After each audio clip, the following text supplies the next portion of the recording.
They called the country Al-Andalus. This is an Arabic word, and it means something to the effect of to become green at the end of summer. Among the products that were introduced into the West through Al-Andalus, I'll name a few of these products to you.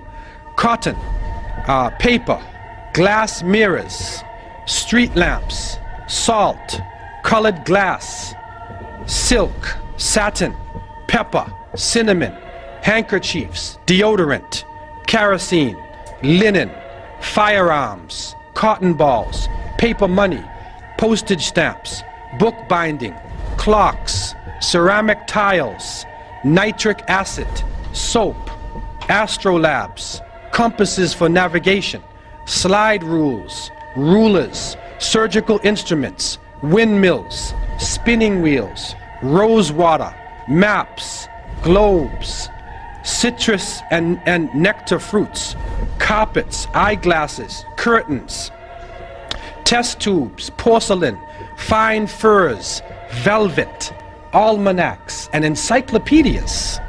So you can see right away that some of the contributions that they have made, that's a legacy in itself. Because we are benefiting from this, and I can go on with the different aspects of culture that the Muslims developed in that part of the world and other parts of the Muslim world, and they made it in such a way that it was usable for Western society, and it helped Europe to come out of the Dark Ages. Things had really fallen and Europe was not central to the world anymore. But while the non-Muslim historians refer to the Dark Ages of Europe, just in Western Europe you had this amazing state of Andalus, of Muslim Spain, and out of there you had cities like Cordoba, and Cordoba at that time was the largest city in the world. It was a city of 1 million people plus. If you look at the street of Cordoba, it was completely lit up. There were street lights, which was unknown in Europe. They had public baths, they had libraries, they had universities. People would travel all from around the world just to study in Andalus, a true center of learning. So while you can say some of Europe was in the Dark Ages, another part of Europe, which is the Muslim area of Europe, it wasn't in a dark age at all, it was full of light. And you'll see when the Renaissance happened within Europe, and the Renaissance literally means the rebirth, it wasn't a rebirth from nothing. They had just taken everything from Andalus. If you look at Italy, all of the, the arts and so forth, they really just took it from the artisans of Muslim Spain. Again, kind of like added bits to it, made it their own style, of course, yeah. Yeah. So, of course, this rebirth wasn't something that was, from them themselves. They just learnt everything from the Muslims. Ultimately, the Crusaders came away with no permanent conquests, but they returned with something even more valuable: knowledge. Europe, with the Crusades, turned the corner from the Dark Ages. There's medical information and surgical information that's brought back. Books are brought back, languages are brought back, everything is brought back. So the Crusades really do change Europe in a way that we have not seen before.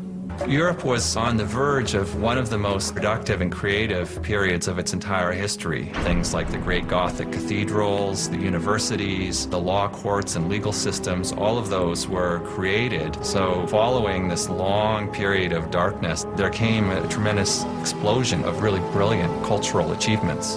The Renaissance is back in, the lights are on, and everything is good. What happened between the year 700, to 1500? What happened in that time? The Dark Ages? It was the golden age of Islam. And I want to just talk about some of the contributions that were made by Muslims. And this can get very complicated. In mathematics, some of the achievements made, they began algebra and symbols and equations, developed Arabic numerals, sifr, 0, Arabic numeral system. They established a logarithm. They founded the general formula for solving third-degree equations. They founded trigonomic ratios, formulas, and equations. And you can continue to go on, and you'll see calculus and trigonometry and all of these areas of math have a debt to Islam. In physics, they established the science of power, or mechanics. They describe the center of gravity. They describe gravity. So when that apple hit Newton in his head, okay, he was probably reading an Arabic book, and it woke him up from his sleep, and then he turned to the page on gravity. But what comes to us, the apple hit him in his head, and they say he discovered gravity. Muslims had described gravity in details long before Isaac Newton. Also, they described mechanical properties of geometric bodies.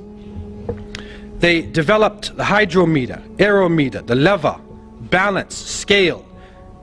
They measured specific gravity of different substances, invented the pendulum, the spring and wall clock. Also, you find in chemistry, they introduced atomic theory of matter. They developed processes of evaporation, sublimation, crystallization, distillation, filtration, pigmentation, melting. They introduced methods of steel making, metalwork. They developed procedures for dyeing of cloths and textiles. They established preparation methods of chemicals, sulfuric, nitric and hydrochloric acids, ammonium chloride, silver nitrate, mercuric oxide, chloride, sulfide, sodium. They developed chemical processes and methods for manufacturing of glass, soaps, perfumes, resins, oils, paints, paper, sugar, gunpowder. They introduced the uses of jars and flasks, scales and tubes, and you can go on in terms of the things they were introducing. In astronomy, they developed astrolabes and sextants, prepared star catalogs and tables of planetary motion, named over 200 stars with Arabic names. They proved the Earth as a spherical shape. They calculated the length of terrestrial degree, determined the Earth's circumference and diameter. They measured solar inclination angle. They charted the positions and orbits of stars and planets. In medicine, you find they performed gynecology, obstetrics. They wrote medical encyclopedias. They performed therapy procedures. They prepared mercury ointment. They discovered a blood circulation and described the pulmonary circulation and the function of lungs. They recognized the contagious nature of tuberculosis and the distribution of disease by water and soil. They performed surgical treatment of eyes, ears, and teeth. They used and described over 200 surgical instruments. Over 200 surgical instruments. It's amazing. They describe 130 eye diseases, and they characterize 143 drugs.